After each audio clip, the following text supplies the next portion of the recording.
Bapak Ibu hadirin sekalian yang sama-sama dirahmati Allah Subhanahu wa taala. Sampailah kita kepada acara yang kita tunggu-tunggu, yaitu ceramah atau tausiah seputar peringatan Isra dan Mi'raj Nabi besar Muhammad sallallahu alaihi wasallam di Masjid Ahmad Bakri, Desa Sikui.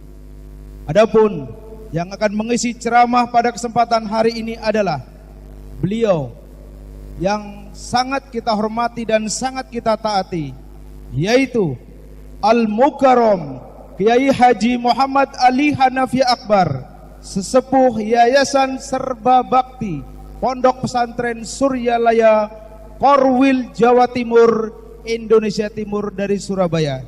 Kepada yang mulia Al-Mukarram Kiai Haji Muhammad Ali Hanafi Akbar, waktu dan tempat disilahkan. Allahumma sholli ala Sayyidina Muhammad.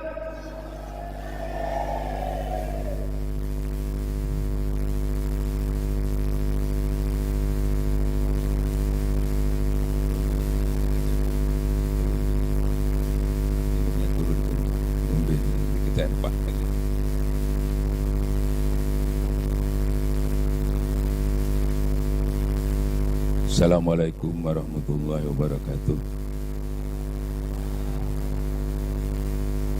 Alhamdulillah rabbil alamin. Wassalatu wassalamu ala asyrafil anbiya wal mursalin Sayyidina Muhammad wa ala alihi washabihi ajma'in, amma ba'du. Ilahi anta maksudi wa ridhaka madlubi atini mahabbataka wa ma'rifataka. Rabbi shrali sadri wa yassir li amri wahlul 'uqdatam min lisani yafqahu qawli.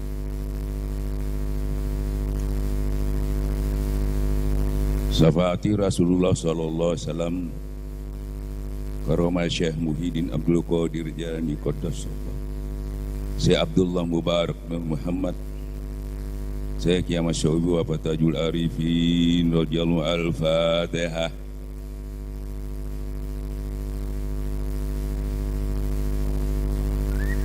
Alhamdulillah, malam ini kita telah ditakdirkan Allah untuk berkumpul di dalam majelis yang berbahagia ini untuk sama-sama memperingati yaitu Isra dan Mi'raj, yang mudah-mudahan apa yang kita hadir ini sambil menambah wawasan keilmuan kita untuk bertambah-tambah, kita bisa lebih meyakini, lebih menyempurnakan, khususnya yang berkaitan dengan masalah sholat, khususnya dengan masalah sholat. Mohon bapak-bapak, ibu-ibu, karena ini saya akan menerangkan masalah sholat ini, seluruh dunia belum ada yang menerangkan.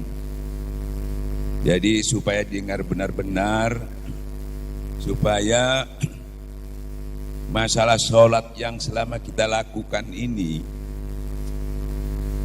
yang mungkin ada yang sudah sholat 50 tahun, 20 tahun, 30 tahun, ada yang sampainya hitam, tapi untuk mencapai kesempurnaan sholat ini perlu masih dikaji lebih lanjut. Jangan sampai sholat kita ini nanti tidak menghasilkan apa-apa.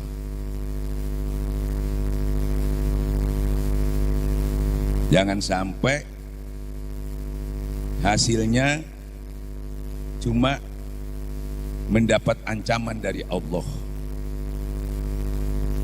Maka dari itu mohon benar-benar didengarkan. Kalau ini memang kita menginginkan kepentingan sholat untuk mencapai apa yang diinginkan oleh Allah Subhanahu wa Ta'ala, yang selama ini sholat ini masih menjadi fenomena untuk mencapai kesempurnaan sholat itu untuk mencapai khusyuk di dalam sholatnya. Sampai terjadilah pencarian bagaimana untuk mencapai khusyuk di dalam sholat itu. Ada yang mengatakan harus konsentrasi, harus mengerti bacanya artinya, harus tempatnya itu luas, bersih, pakai AC misalnya untuk bisa kita mencapai khusyuk. Dan berapa upaya-upaya kita upayakan untuk mencapai khusyuk. Karena sholat itu sangat menentukan. Nanti di akhirat tuh kalau sholatnya itu baik, diperiksa, amal-amal yang lain lagi tidak diperiksa. Kalau sholat itu sudah baik, amal-amal yang lain itu tidak diperiksa.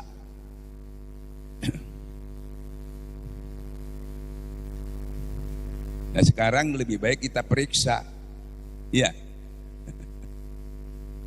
daripada diperiksa di sana. Seperti halnya di dalam Quran itu banyak orang menyesal setelah di sana, setelah diperiksa, ya Allah, ternyata semua yang dikerjakan itu sia-sia karena kebodohan kita, karena kita kurang mempelajari ilmu atau datang ke majelis-majelis ilmu untuk bisa mendapatkan petunjuk-petunjuk untuk kesempurnaan pengetahuan itu. Hanya sekedar ya seakan-akan nggak tapi dibutuhkan. Pada saat itu kita sudah meninggal dunia baru tahu kita, setelah kita diperiksa, bahkan kita minta kepada Allah, ya Allah, karena takutnya kita melihat ancaman Allah, bukan ampunan lagi, ancamannya. Minta kepada Allah supaya diberi waktu, kesempatan untuk kembali lagi kepada dunia ini untuk memperbaiki amal ibadah kita. Kita minta, ya Allah tolonglah aku, beri kesempatan ya Allah. Apa kata Allah? Berapa lama umur yang kamu pergunakan? Umurmu selama ini kamu pergunakan untuk apa? Pendengaranmu, penglihatanmu, akalmu kamu pergunakan untuk apa? Kamu seakan-akan melecehkan, meremehkan apa yang disampaikan oleh Allah lewat Qur'annya, lewat hadisnya, lihat nabinya, lihat para ulama-ulama yang menyampaikan. Kamu menyombongkan diri, maka rasakanlah akibat dari kesombonganmu itu. Menyesal, tidak bisa diselesaikan, tidak dikabulkan. Jadi kita ini nanti mintanya di sana. Sudah diberikan informasi, nggak mungkin. Makanya bapak-bapak, ibu-ibu, sekarang yang harus kita minta itu sekarang, bukan nanti. Ya Allah, kita minta sekarang. Berilah kesempatan kepadaku sisa-sisa umurku ini ya Allah, untuk memperbaiki amal ibadah kami ya Allah. Tolonglah kami ya Allah. Sisa-sisanya yang tinggal sedikit, minta sekarang, bukan nanti. Minta kepada sisa umur kita yang tinggal sedikit, dan waktunya pun sedikit dan sempit. Bapak-bapak, ibu-ibu yang dimuliakan Allah, coba kita periksa sekarang. Ya, maaf ya. Ini orang yang suci-suci ini yang belum balik ini nggak ada dosanya, biar nggak dengar nggak apa-apa. Tapi yang di luar kalau sampai nggak dengar, hati-hati. Mudah-mudahan bisa masuk ke dalam lebih bagus. Ini banyak yang kecil-kecil di dalam ini. Hati-hati. Ya. Jangan takut. Masuk ke dalam dekat. Yang di luar, kalau masih ada tempat, silahkan masuk. Biar dengar, biar tahu. Nanti buktikan apa yang saya sampaikan ini.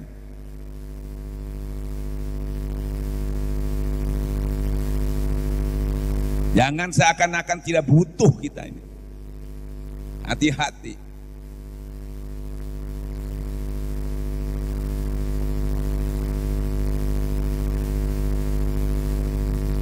Bapak umur berapa? 48.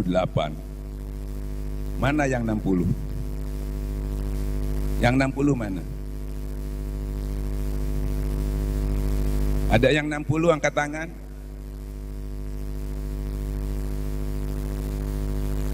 Bapak? Berapa Pak umurnya Pak? 70, Masya Allah. Udah jarang Pak 70 sekarang Pak. Rata-rata 50, 55 out.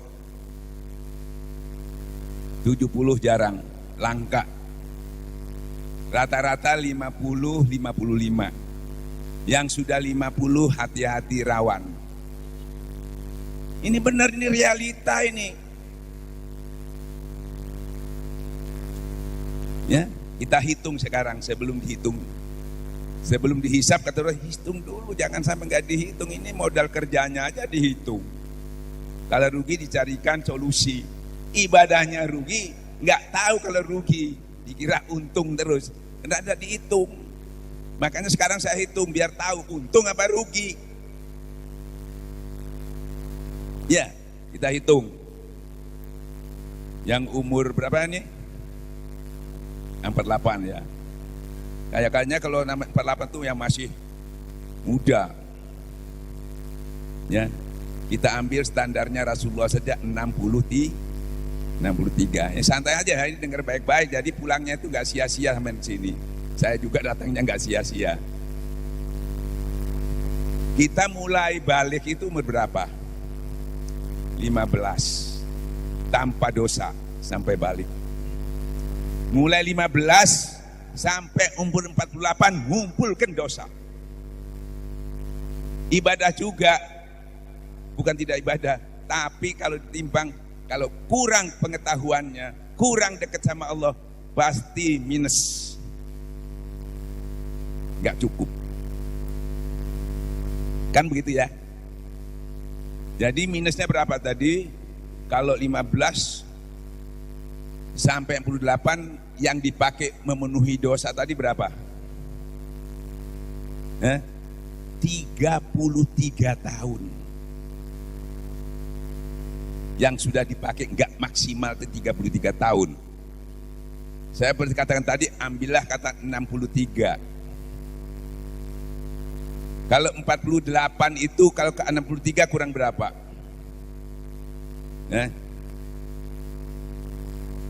15. Sedangkan sampean cuma punya kesempatan 15 untuk menebus yang 20, 30, yang 33. Kurang ya? Kalau dihitung waktunya kurang. Gak cukup. Apalagi yang umur 60. Nah sisanya ini saya mau pakai apa menyelesaikannya? Mau pakai apa? Ilmunya kurang, ya, pengetahuannya kurang. Kalau kiai, insya Allah, ya, karena ngaji terus, buka kitab terus, wiritan terus, ya, mondoknya mulai 7 tahun sampai jadi kiai.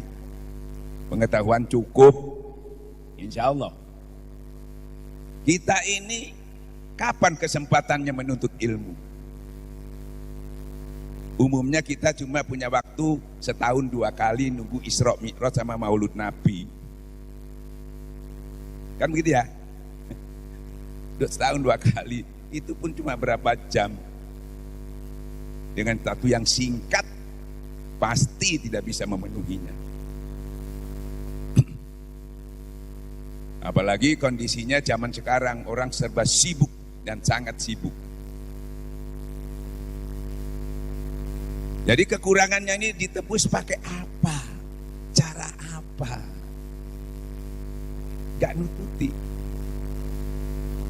Maka dari itu, alhamdulillah kami datang, atau ajaran ini datang, yaitu melalui ajaran metode Torekat Qadiriyah Naqsabandiyah Hamdiyah, Pondok Pesantren Suralaya memberikan solusi. Harus ada solusinya. Kalau nggak ada solusinya, kita kalau dengan logika aja sudah nggak mungkin. Harus ada solusinya. Seperti halnya contohnya, ada cerita yang sampai sudah ketahui, ada orang membunuh 99 orang. Dia cari solusi. Kan sulit itu solusinya itu. Datang ke satu kiai yang bukan ahli hikmah. Dia mengatakan, nggak bisa. Ya mungkin diterima taubat kamu kepada Allah. Masalahnya dalilnya yang dia ketahui dan dalilnya itu benar, membunuh 1 orang aja sama dengan membunuh sedunia manusia. Apalagi kamu 99. Jadi gak ada solusinya, gak ada. Marah ini yang membunuh ini tadi. Dia jengkel. Langsung dibunuh itu kiainya itu tadi. Jadi cukup 100. Dia cari lagi kiai yang memang ahli hikmah, yang arif bijaksana, yang wawasan keilmuannya komplit, kafah, syariat, tarekat, hakikat, makrifat, cukup pengetahuannya. Disampaikan, bisa enggak saya? Bisa. Waktunya cuma 1 detik.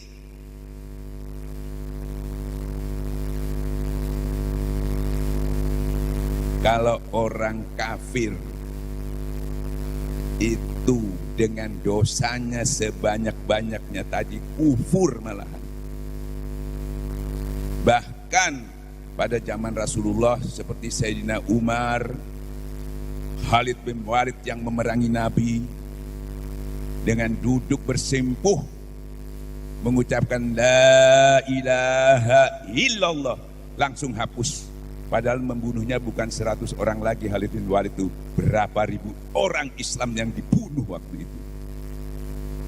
Jadi 100 kalau dibanding dengan Khalid bin Walid lebih banyak. Umar bin Khattab lebih banyak lagi membunuhnya. Bahkan yang dibunuh orang-orang yang beriman.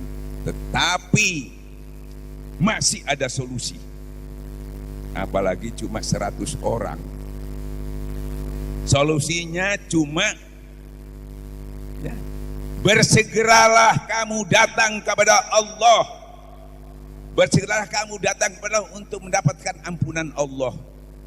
Jangan sampai terlambat. Jangan sampai jadi azab. Tapi dia harus bersegeralah kamu. Bersegera itu hadir datang ke Allah. Kita selamanya ini bukan hadir, bukan datang, bukan mendekat. SMS. Kita berdoa kebanyakan SMS. Hadir itu dekat kepada Allah. Hadir di dekat Allah. Nah, hadir itu ya zikrullah. Nah, selama ini kita tanpa hadir mohon kepada Allah, itu namanya SMS. Jadi permohonannya itu tadi namanya dia cuma berdoa. Kalau berdoa saja persyaratannya itu pasti banyak, nggak cukup. Karena dikabulkannya doa itu sulit untuk dikabulkan karena persyaratannya berat. Pertama, harus tauhidnya sempurna, imannya sempurna, dahir makanannya halal, pakaiannya halal baru diterima. Tetapi kalau lewat zikir, kamu datang kepadaku dengan hadir kepada, hatta kamu membawa dosa sebesar langit dan bumi. Kalau kamu datang kepadaku, hadir kepadaku, dekat kepadaku, aku ampuni sebesar langit dan bumi juga. Inilah yang kamu berikan solusinya. Nah, hadir itu kadang-kadang kita nggak tahu bagaimana caranya hadir. Saya bukan kiai, saya bukan orang yang pandai dalam agama. Saya nggak bisa hadir, nggak bisa dekat kepada Allah. Sama Allah diberi solusi lagi yang sulit ini. Kalau kamu belum bisa dekat kepada Allah, cari orang yang dekat kepada Allah. Cari orang yang dekat kepada Allah. Insya Allah ikuti jalan orang-orang kembali kepada Allah itu. Ibaratnya saya ke masjid ini, kalau saya datang ke sini saya nggak bisa. Ya. Tapi saya cari orang yang sering ke sini, orang yang datang ke sini. Saya tinggal ikut, biar saya tidur juga nyampe. Jadi tidak ada alasan kebodohan kita tuh menghalangi. Kebodohan kita solusinya kita dekat kepada orang yang pandai. Makanya kita dekati orang-orang yang dekat kepada Allah. Insya Allah walaupun kita buta huruf, walaupun kita buta sekalipun, asal mau dituntun, insya Allah kita juga sampai. Makanya ulama ada 3, ulama tontonan, ya semuanya benar, tapi posisinya beda. Tontonan seperti di TV, ceramah-ceramah itu tontonan, ya habis nonton ya buyar. Ada ulama tuntunan, itu di pondok pesantren. Ulama tuntunan itu, ulama panutan. Ulama panutan itu di pondok pesantren. Kalau nggak manut sampai disuruh pulang. Tapi kita cari itu karena kita ini orang yang buta, orang yang ketinggalan dalam masalah agama. Cari ulama tuntunan. Kalau ulama tuntunan pasti dituntun sampai ke tujuan, walaupun sampean itu buta huruf. Jadi jangan putus asa orang yang ketinggalan, kan gitu ya, tambah enak. Allah menunjukkan sesuai kemampuan kita, bukan kemampuan kiainya. Nah, kemampuan kita nggak bisa, diberi jalan. Ikuti jalan orang-orang kembali kepada Allah yang kita dituntun. Insya Allah. Nah, disitulah istrinya menuntun itu, ruhaninya yang dituntun sampai kepada Allah. Nah, di tarekat istilahnya itu ditalkin, ruhaninya dibawa usul kepada Allah, dihadapkan kepada Allah, disampaikan kepada Allah, ya Allah inilah hambamu yang penuh dosa, tapi ada janji Allah tadi, karena kamu datang kepadaku, hatta dosamu sebesar langit dan bumi akan aku ampuni. 0. Yang tadi 28 tahun, ada yang 30 tahun dosanya itu tadi, tapi dengan ditalkin, dibawa oleh guru usul kepada Allah, saat itu 0.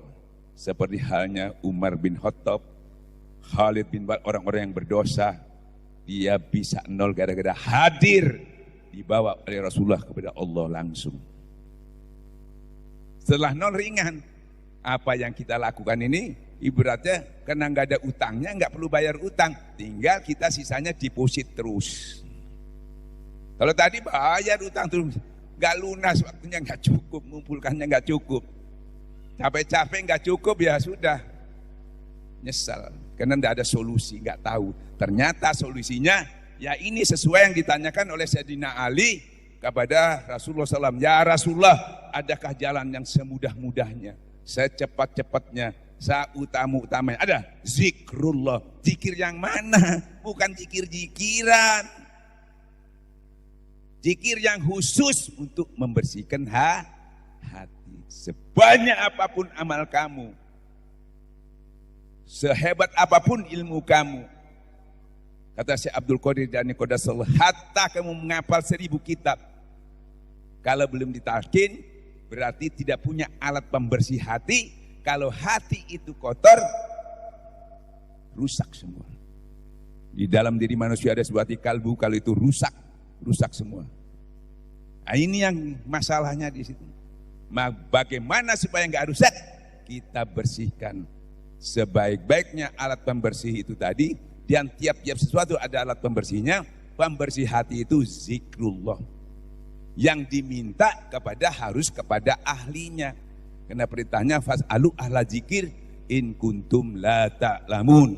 Tanyakan, gurui, minta dituntun. Ternyata belajar ilmu tarekat itu yang dibayangkan sulit dan sebagainya cuma 15 menit selesai. Kalau yang sudah ditalkin menerimanya cuma 15 menit selesai, tapi masalah awal kita yang menumpuk bertahun tidak bisa selesaikan, belum berdiri sudah lunas ancaman Allah tadi. Sudah lunas dosa-dosa kita. Apa dasarnya? Karena waktu ditalkin kita pertama disuruh mengucapkan kalimat La ilaha illallah. Diucapkan, dituntun, dan ditanamkan ke dalam jiwa kita. Apa kata Allah? Sesungguhnya kalimat la ilah itu bentengku. Jadi dibaca, kalau kita enggak ditorekatkan, tidak ditanamkan, tidak dibentengkan, cuma dibaca, kurang nilainya walaupun ada. Mungkin dapat pahala.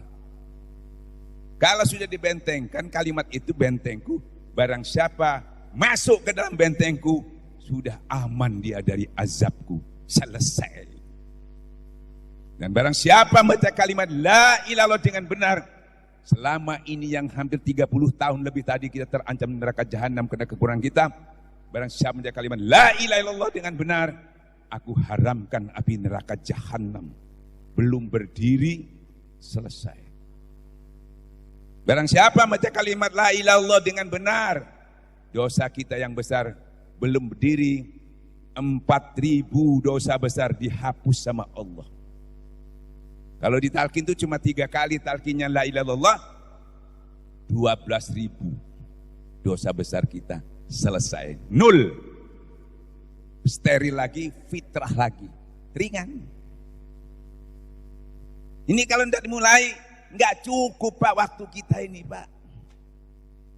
Ini tarekat ini membantu. Makanya ditanyakan, ada nggak jalan yang mudah ya Rasulullah? Ada. Tapi ambil zikir itu jangan sembarang orang, harus ahlinya, harus yang punya otoritas dari Allah, yang nasabnya itu sampai kepada Rasulullah SAW. Bukan orang yang membaca dalil zikir, kalau mau cari dalilnya balik kitabnya saja. Tapi orang-orang yang betul-betul mengamalkan dan sudah bersih hatinya, itu yang kita cari sebagai tuntunan kita, sebagai panutan. Nah kebetulan kita datang ke sini, itulah yang mau kita berikan untuk menolong kita yang ketinggalan ini, yang tidak punya waktu, ya, yang sudah kena wal asri innal insana lafi khusr, waktunya banyak yang sia-sia terbuang-buang. Sekarang insya Allah kita bisa backup semuanya itu, asal mau. Ya, syukur ya. Nah ini kenapa kita harus bertarekat ya ini. Kalau anda nggak nuti waktunya Pak, umurnya nggak nuti, itu kalau sampai 63 tahun, kalau tadi kurang 28 tahun, kalau dia saya hitung 63, kalau nanti itu cuma umurnya 5 tahun, kurang berapa, mana sempat. Jadi harus cerdas Pak memahaminya. Hanya orang yang sempurna, ulil albabnya yang bisa memahaminya. Kalau nggak paham, kalau nggak paham, salah paham terus sama Allah. Antara kiai dengan kiai aja sering salah paham. Ya, nah ini supaya nggak salah paham. Nah kata Allah yang Quran, hanya orang yang sempurna ulil albabnya yang bisa memahami pelajaran. Pinter tapi kada paham. Untuk paham apa? alladzi yazkurunallaha qiyaman wa qu'udan wa ala junubihim.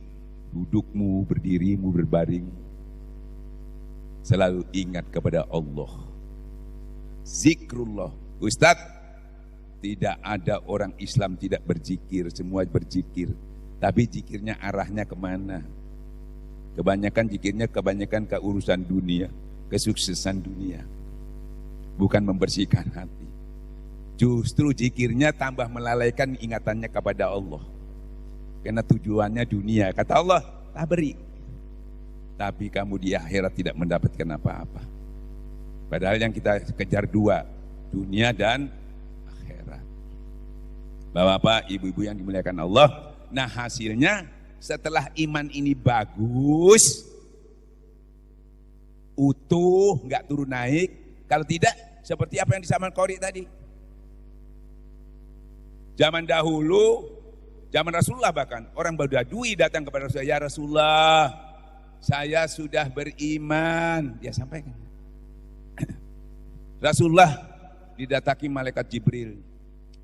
Katakan Muhammad, iman belum menyentuh. Dia masih tunduk, dia masih berislam. Dia sholat, dia puasa, dia haji, dia zakat. Bukan tidak dia lakukan, seperti halnya kita sekarang. Tapi iman belum menyentuh. Namanya pengertian paham kita, seakan-akan kalau kita sholat, sudah puasa, zakat, haji itu sudah iman. Bukan. Itu masih Islam. Pengertian kita pada umumnya, persepsi kita, kalau orang sudah sholat, puasa, zakat, haji itu sudah iman. Tadi sudah disampaikan ayatnya itu. Bukan, itu masih Islam. Iman belum menyentuh. Makanya kita datang, Islamnya sudah, tinggal imannya kita sentuh. Bukan dihimbau lagi, diberi metode, diberi cara supaya langsung bisa dilakukan. Sementara kita cuma dihimbau, saudara-saudara harus kuat. Bagaimana caranya kuat? Solusinya bagaimana? Torekat itu membantu solusinya. Cuma jadidu imanakum bikasrati qauli la ilaha illallah. Utuhkan imanmu dengan berbanyak kalimat la ilaha illallah. Mudah kan? Sebab kalau sudah sholat, puasa, zakat dilakukan, utuh bacaannya, tumaninnya semua, ya, tanpa hati yang bersih. Seperti karena di dalam diri manusia ada sebuah kalbu, kalau itu rusak Pak, habis Pak, bangkrut, menyesal apa yang kurang. Padahal kalau kita lihat, orang melihat kita pasti punya nilai. Mulai bacaannya bagus, waktunya bagus, berjamaah, ternyata sia-sia. Kalau sudah rukun Islamnya dijalankan dengan baik, tapi imannya belum nyentuh, ibadahnya jalan, maksiatnya juga pasti jalan. Kan gitu ya? Nah inilah perlu kita kaji yang lebih dalam supaya yang kita lakukan dia tidak sia-sia. Ya, kenapa? Kita lihat contohnya Imam Al-Ghazali, ulama besar. Dia sudah punya madrasah, kalau sekarang itu perguruan tinggi. Riwayatnya beliau itu sebelum belajar bertorekat, adik beliau itu sudah bertorekat, bahkan sudah terbuka basirahnya. Waktu sholat, beliau sholat menjadi imam, adiknya menjadi makmum. Sholat, habis sholat adiknya ini sholat lagi. Kenapa kamu sholat lagi? Gak sah sholat saya mau sholat lagi. Apa? Saya ini imam, saya ini ulama. Apa yang salah menurut saya kamu sholat lagi? Ada yang salah. Saya melihat kakak Anda tadi sholat berlumuran darah. Apa yang dalam pikiran kakak Anda waktu sholat? Ya ingat-ingat, oh iya, aku tadi sebelum sholat menulis kitab head. Kitabnya orang datang bulan. Jadi dia ingat itu sehingga dia berdarah-darah. bukan Allah yang diingat. Dia menyesal, langsung stres, bingung. Ya. Pengetahuan saya, kitab saya sudah segudang. Tulisannya saya sudah berapa kitab. Tapi sholat aja nggak mampu mencapai khusyuk. Padahal pengetahuannya sudah jadi ulama besar. Tulisannya, kitabnya nggak bisa dibaca orang, dia enggak, orang pasti tidak mungkin kan gitu ya. Wong ini ulama, tidak mungkin. Ternyata setelah diperiksa, kesalahannya cuma satu kecil sebetulnya, tapi merusak semuanya. Akhirnya beliau sakit, mencari di kitab-kitab, solusinya nggak ketemu. Dalilnya ketemu, caranya nggak tahu. Ibarat sampai punya HP bagus, tapi nggak bisa buka aplikasinya, jadi nggak tahu. Ibarat sampai punya senjata hebat, tapi nggak tahu cara menembakkannya, buat apa? Ya, nah maka beliau cari, maka ketemu dia dengan gurunya. Kebetulan gurunya itu tukang sepatu. Nah ini ujian, supaya tahu orang itu bahwa guru-guru rohani itu, ya, kadang-kadang kita sering keliru lihat penampilannya, ya, lihat aksesorisnya, lihat nasabnya, ya, lihat pendidikannya mana, baru mau kita. Apalagi kalau pendidikannya secara pendidikan umumnya lebih tinggi kita, dia nggak level ini. Ini ulama besar, punya perguruan tinggi, gurunya tukang sepatu. Tapi ukurannya dia paham ternyata bukan aksesorisnya, bukan pakaian, saja butuh ilmunya. Ini dalam ilmu tarekat, ilmu tasawuf itu begitu. Makanya Nabi Musa pun setelah sepandai itu sudah jadi nabi, tetap disuruh berguru, sudah jadi nabi. Dari sisi lain, ilmunya sampai sisi lain yang kurang untuk melengkapinya. Ibarat dia sudah punya plus, minnya belum punya, nggak bisa menyala, Pak. Nah ini, terus beliau berguru di situ, syaratnya harus bukan pinter. Syaratnya bagaimana supaya dia tawadu, merendahkan diri di hadapan Allah dengan pengetahuan yang luar biasa, yang lebih banyak itu tadi. Harus tawadu. Makanya dia disuruh apa? Disuruh ngepel di kamar mandi, suruh ngepel, pakai surbannya suruh ngepel, menghinakan dirinya. Yang biasanya dia harus dimuliakan dan dia menjadi bangga, sekarang dia harus, ini harus begitu. Karena keilmuannya tadi bukan merendahkan, merasa lebih tinggi. Nah kenapa selalu tinggi? Ilmunya bukan untuk diamalkan, tapi untuk didebatkan, untuk menghujah, untuk menjatuhkan orang lain. Terus gitu, menghujah, mengejek. Padahal yang dihujah itu pakai Quran, pakai hadis menghujahnya. Yang membalas juga pakai Quran dan hadis. Yang mana yang salah? Yang menghujah sekarang sampai lihat, yang menghujah pakai Quran dan hadis, yang dihujah juga membalas Quran dan hadis. Ada yang salah enggak? Itu salah paham itu.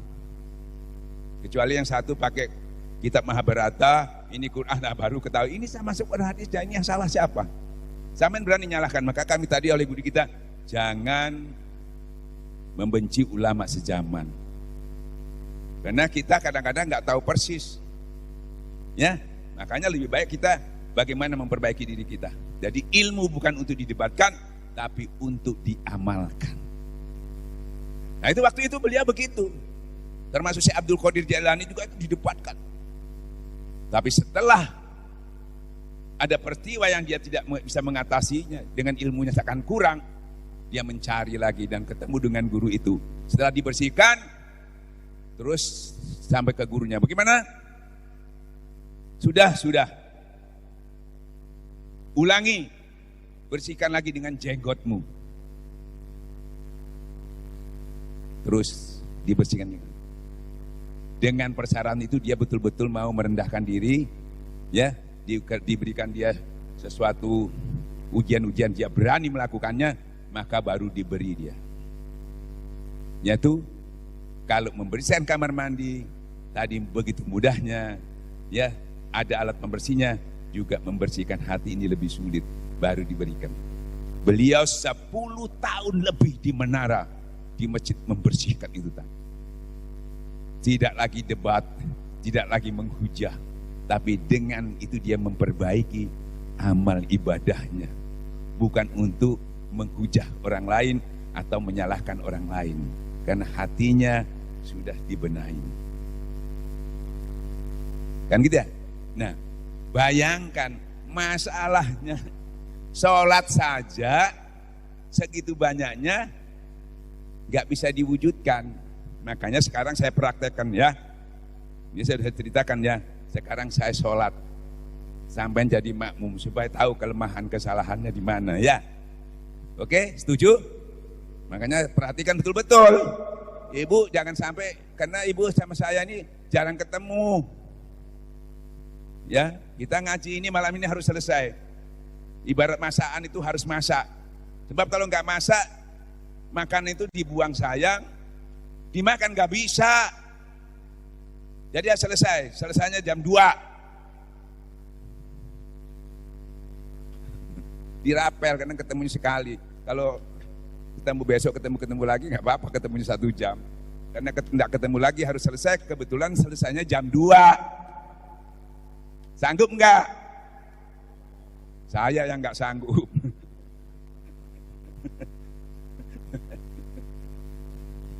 Kita ini sering bohong ya.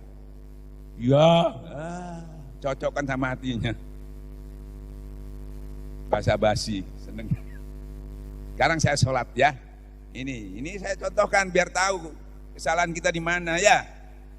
Ini jangan tahu dalilnya doa tahu, tapi meraktekannya nggak bisa. Nah, sholat kiblatnya di mana nih? Sini kencang.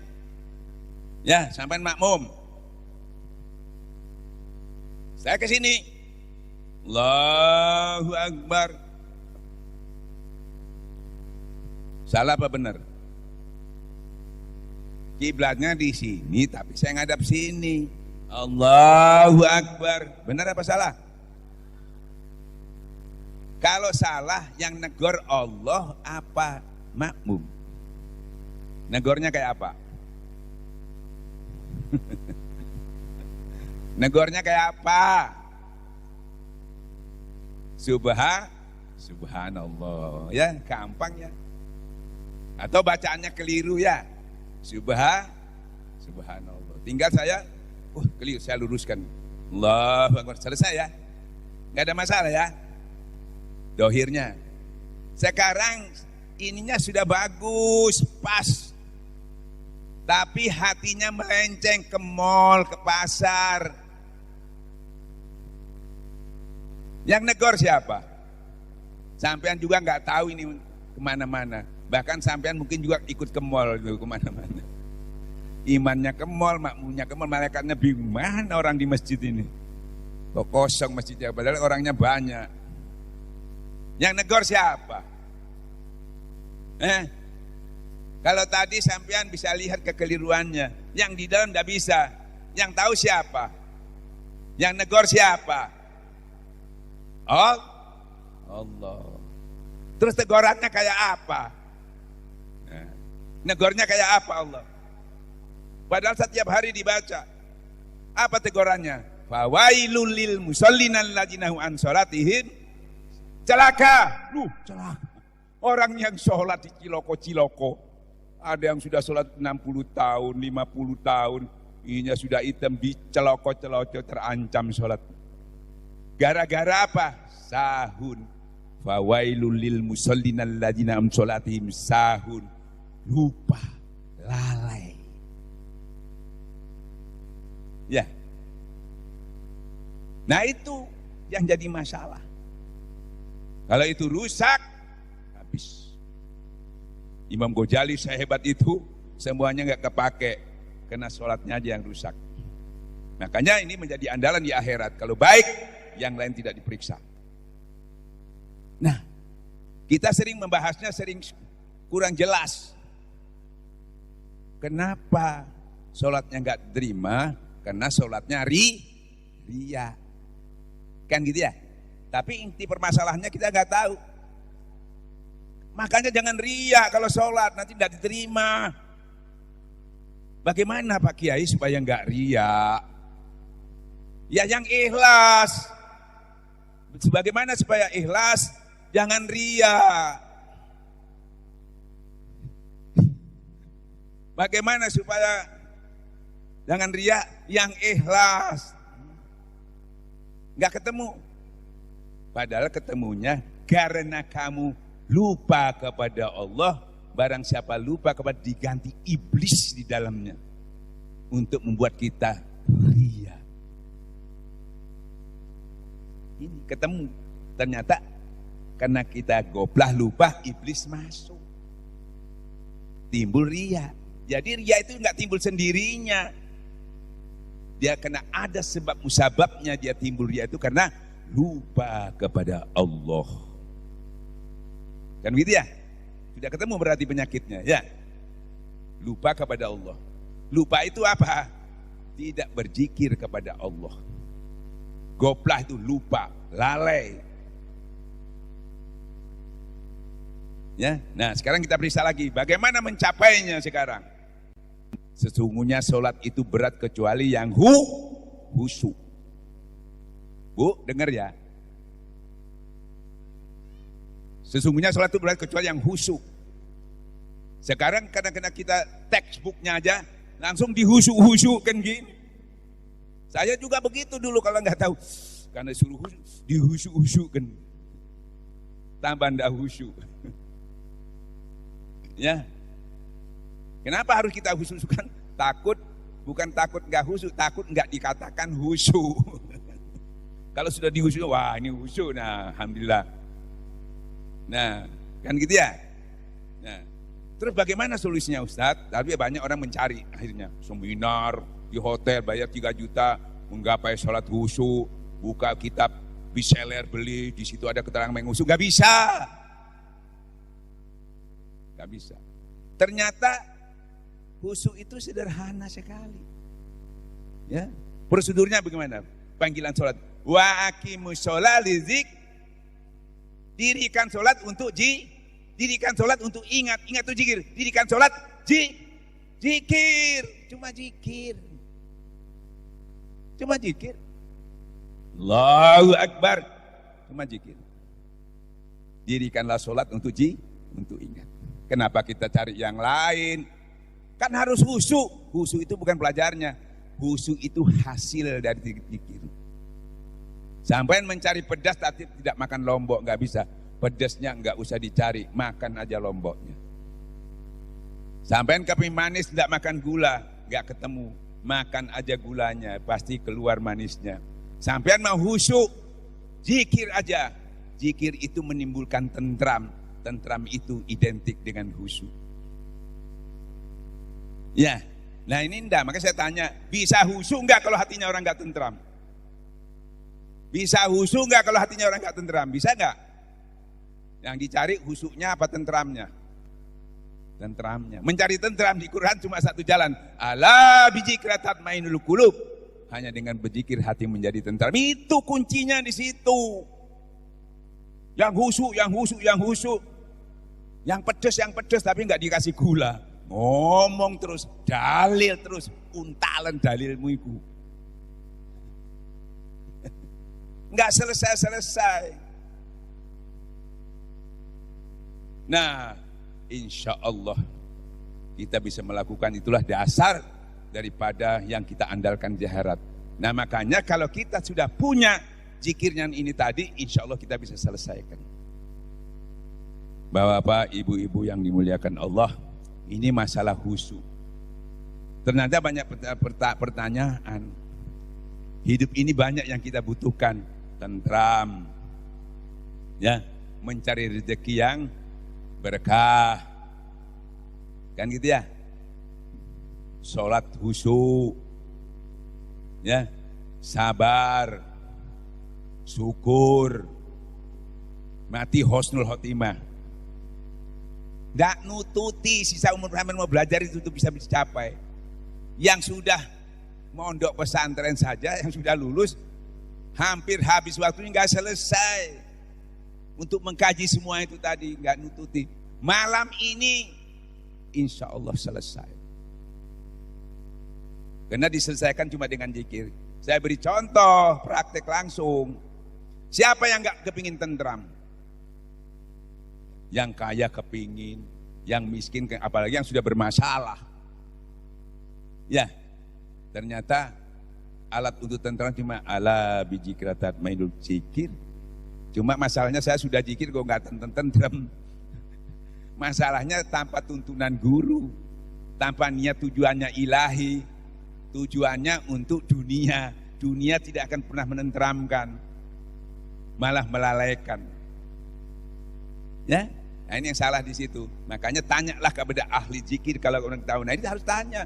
Ini kalau belajar fikih, dalil itu dipakai. Tanya kepada ahli fikih.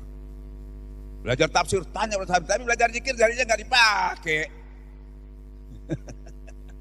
Kalau ilmu yang dalil itu dipakai. Padahal latar belakang daripada ayat itu zikir, dekat kepada Allah. Nah, tentram zikir. Mencari rezeki, ini supaya nanti sampai dengan zikir ini semua sudah tercover. Ya, kita kebanyakan itu kalau mencari rezeki supaya dapat berkah kan banyak yang kita lakukan. Kalau nggak beriman, wah, bahaya. Pakai ini, pakai sesajen, pakai ini, pakai dukun, pakai sembarang macam-macam. Ya, pakai bohong, pakai rekayasa, mencari rezeki. Kan gitu ya. Ada juga yang pakai amalan yang umum tuh ya lumayan itu. Orang-orang ahli sunnah biasanya banyak-banyak baca al-waqiah. Kan gitu ya. Nah, yang bisa ngaji, yang nggak bisa ngaji, kesian ya. Nah, ternyata tarekat membeli yang ringan, zikir sesuai dengan perintahnya.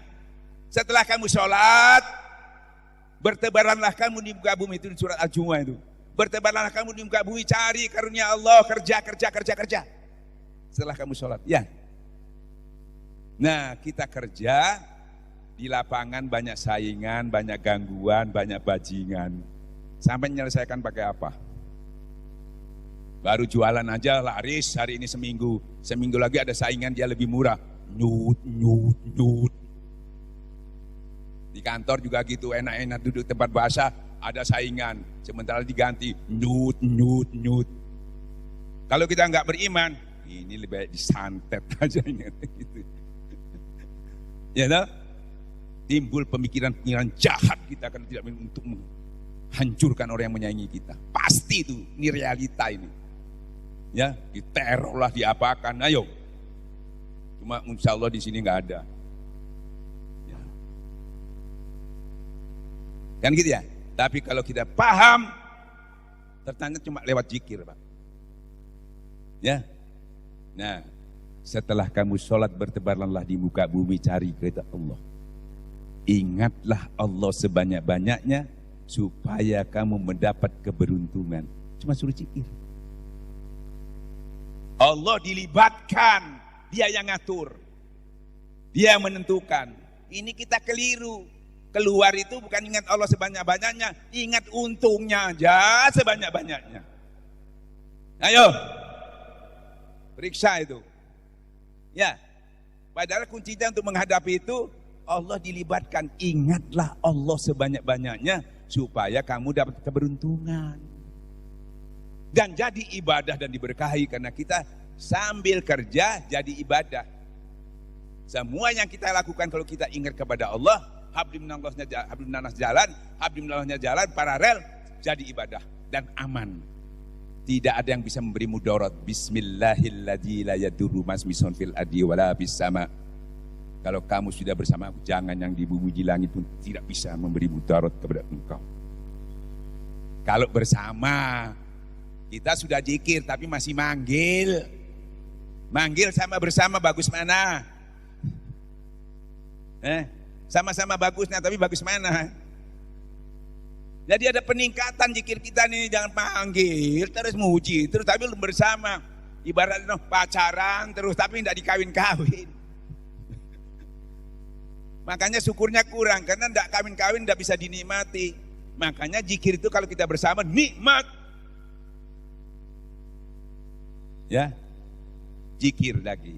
Sama tadi, khusyuk zikir, itu juga. Tentram zikir, mencari rezeki zikir. Sekarang sabar. Sabar itu sangat dianjurkan oleh Allah karena kesuksesan orang itu kalau tidak sabar nggak bisa. Dan sabar tidak ada batasnya.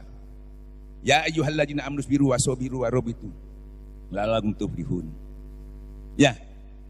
Kita sering ibu-ibu, bapak-bapak yang sabar ya. Nggih, nggak bisa. Tak sabar, nggak bisa, nggak kuat. Ya, cara banyak dari zikir baru kuat. Kita ilmiahkan, kita logikakan. Allah beserta orang yang sabar. Makanya sabar itu akan memiliki kekuatan 10 sampai 20 kali kekuatannya. Rasulullah perang itu bukan karena banyak orangnya, sedikit bisa mengalahkan yang banyak karena sabar. 300 bisa jadi 10 kali jadi 3000 kekuatannya. Nah untuk sabar itu kita masih sampai di dalil, meraktekannya nggak tahu. Ternyata zikir juga bersama Allah dulu baru tentram. Bisa orang nggak tentram bisa sabar nggak? Kalau orang tidak ada alat penentramnya tidak zikir pasti nggak bisa sabar. Tentram dulu baru sabar. Ini suruh sabar nggak tentram bisa. Ini saya ilmiahkan supaya ketemu masalahnya. Zikir juga kan. Nah lama-lama dengan zikir itu sifat Allah yang as-sabru itu membias kepada kita. Karena Allah juga menganjurkan bersifatlah dengan sifat-sifat Allah. Untuk supaya terbias sifat-sifat kamu dekat kepada Allah, nanti sifat-sifat itu berbias. Jadi tentram dulu, tenang dulu, baru orang itu bisa sabar. Tapi kalau tidak tentram dulu, nah tentram itu didapat dari zikir lagi. Zikir ya, enak kan? Oh kok zikir semua ya, enak ini. Terus syukur ya. Sementara ini kita syukur itu sering, ya apa sih syukur itu? Alhamdulillah gitu aja sementara. Alhamdulillah. Ibu ya, kalau dapat kenikmatan ngomong apa? Alhamdulillah. Ya. Tapi kalau nggak dapat nikmat, sampai lagi nyaman perasaannya ini pasti ngomong alhamdulillah. Kalau lagi jengkel, lagi nggak enak, bisa nggak ngomong alhamdulillah? Kalau lagi enak, pasti bisa ngomong alhamdulillah. Kalau jengkel, lagi mangkel, bisa ngomong alhamdulillah nggak? Meso iya. Ya, meso. Makanya kenapa orang itu bisa ngomong alhamdulillah yang sebenar-benarnya bukan basa-basi? Karena hatinya nyaman, hatinya tentram. Nah tentramnya dari mana? Dari zikir lagi. Ya, dari zikir. Hatinya tentram, nyaman. Alhamdulillah. Lagi nggak nyaman, mangkel. Alhamdulillah, nggak mungkin. Miso ya, mengupat ya. Ini realita. Ya. Berapa item tadi? Cuma zikir semua. Mati. Mati. Bacanya apa mati khususnya? Ya, nih harta dan anak pinakmu sedikit pun tidak bisa menolong. Nih kolbun salim dari zikir yang membersihkan hati, yang menyelamatkan harta dan anak pinakmu sedikit tidak bisa menolong. Zikir lagi. Nih torekat makanya arahnya ke sana terus. Jangan apa aja zikir itu. Gak buka kitab, buka hijab. Kitabnya sudah selesai, hijabnya belum. Paham? Kalau sudah paham, saya cepat selesai. Kalau nggak paham, terus ini sampai selesai. Belum matang berarti. Supaya cepat paham dan tidak akan paham setelah sampai nanti mengambil zikir ini, karena dalilnya hanya orang yang sempurna ulil albabnya yang bisa memahami pelajaran Allah. Jadi ulil albabnya ini dulu harus didekatkan kepada Allah baru bisa paham. Kalau enggak salah paham terus. Wabillahi taufiq wal hidayah. Assalamualaikum warahmatullahi wabarakatuh. Tinggal ini mau enggak ilmu tadi yang berapa item yang menolong kepada kita yang selama ini kita kesulitan. Satu aja sholat tadi sudah sulit, ini berapa item.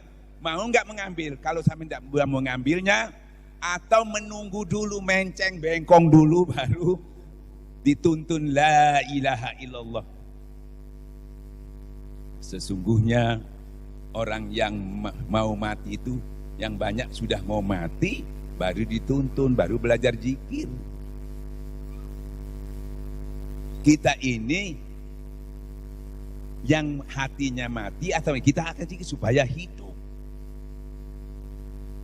Jadi kalau sudah punya zikir, biar nggak ditungguin, nggak dituntun, anaknya pergi semua, nggak ada orang di sampingnya. Karena kita bisa milih dengan la ilaha sudah tertanam, kalimat ismu zat zikir yang di dalam juga sudah ada. Insya Allah, iyyaka na'budu wa iyyaka nasta'in, tidak bergantung pada siapapun, anak hatta tidak. Allah tunjuk ihdinas sirota, nih kamu lewat sini, lewat jalan orang-orang yang diberkahi, jalan-jalan orang yang diberi nikmat. Kalau tidak, pasti sampai bukan di ihdina ghairil, jalan orang-orang yang dimurkai, yang disesatkan. Siap apa enggak? Kalau enggak saya mau pulang.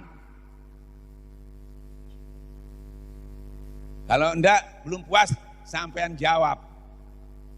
Sampean hujah. Apa yang sampaikan silahkan.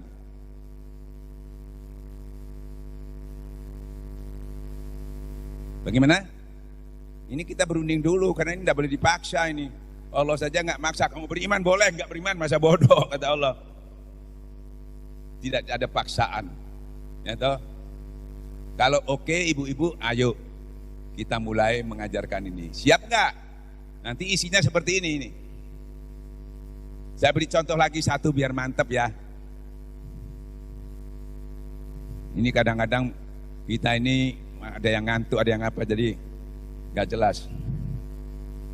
Saya beri contoh satu lagi. Sampai tidak nemu pengajian di seluruh dunia seperti ini, gak ada.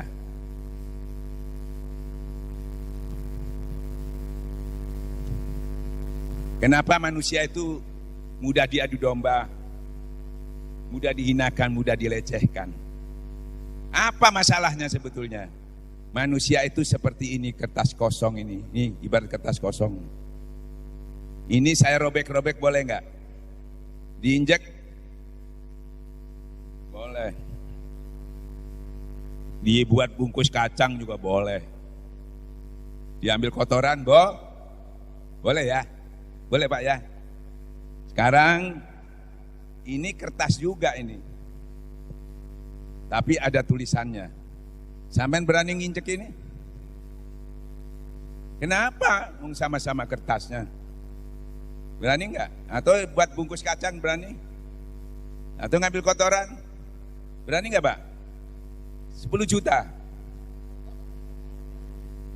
Kalau saya suruh sampean, Pak ini tolong diinjek, tak kasih 10 juta. Pasti sampean injek ini.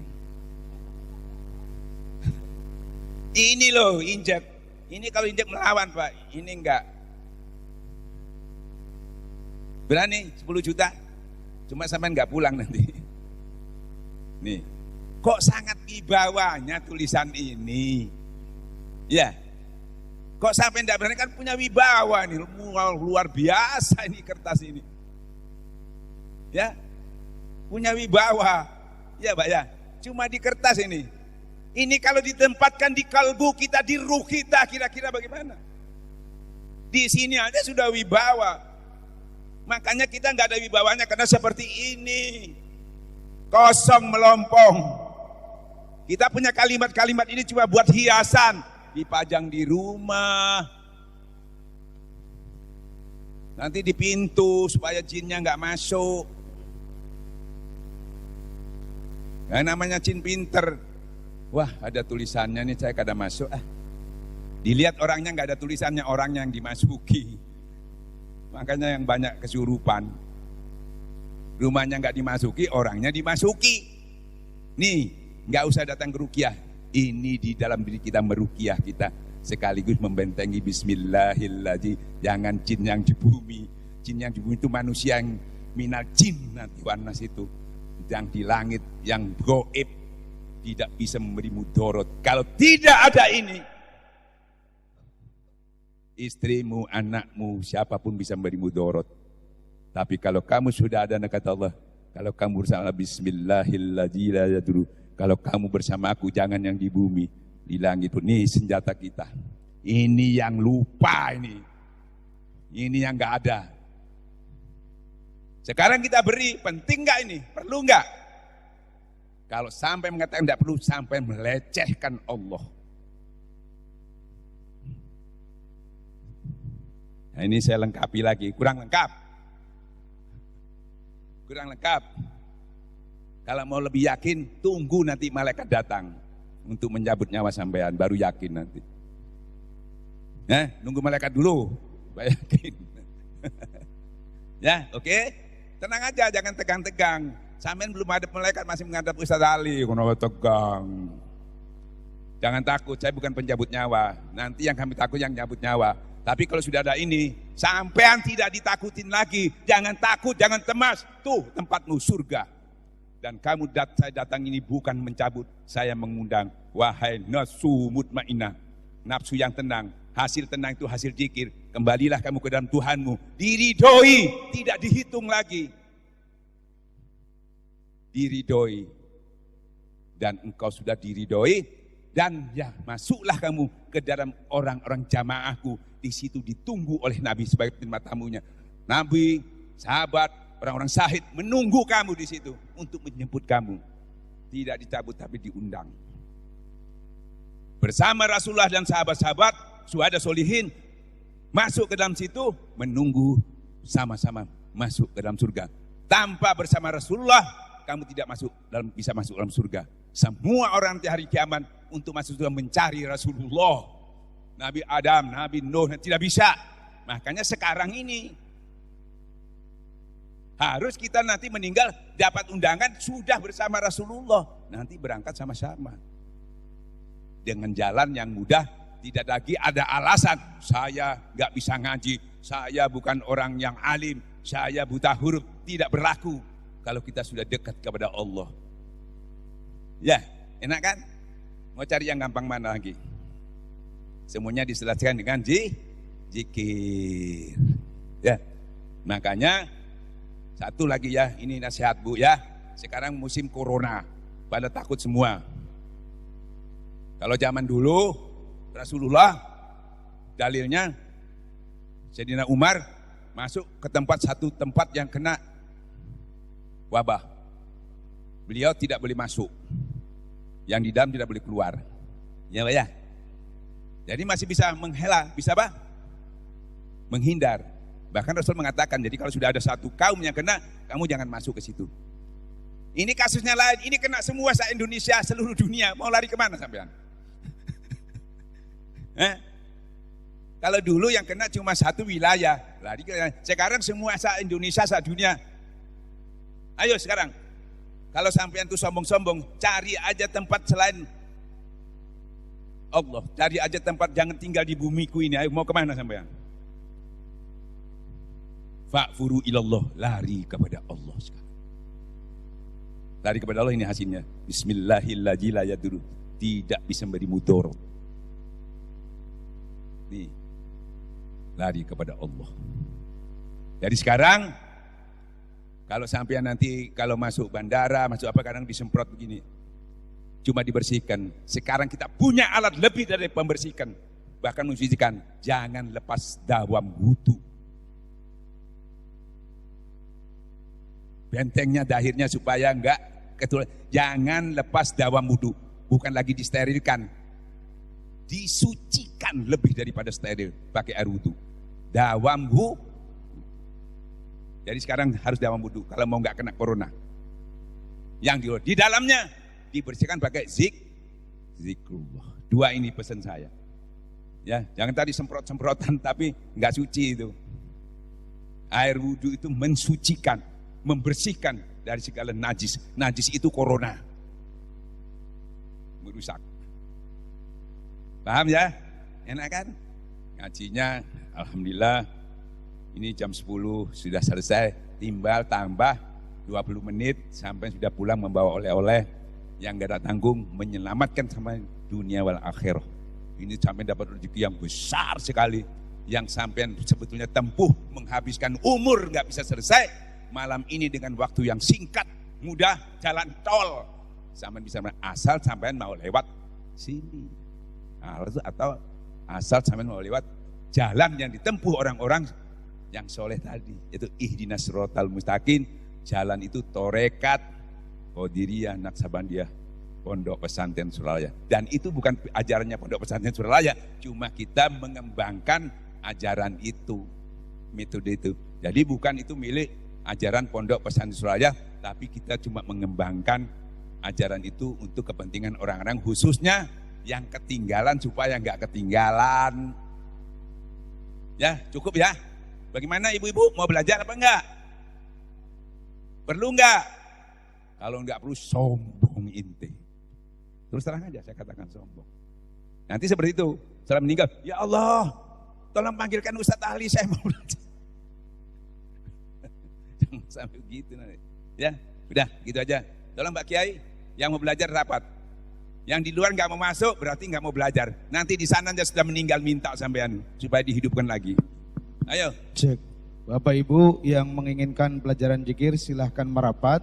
Yang di luar silahkan masuk. Anak-anak minta maaf, tidak boleh ikut.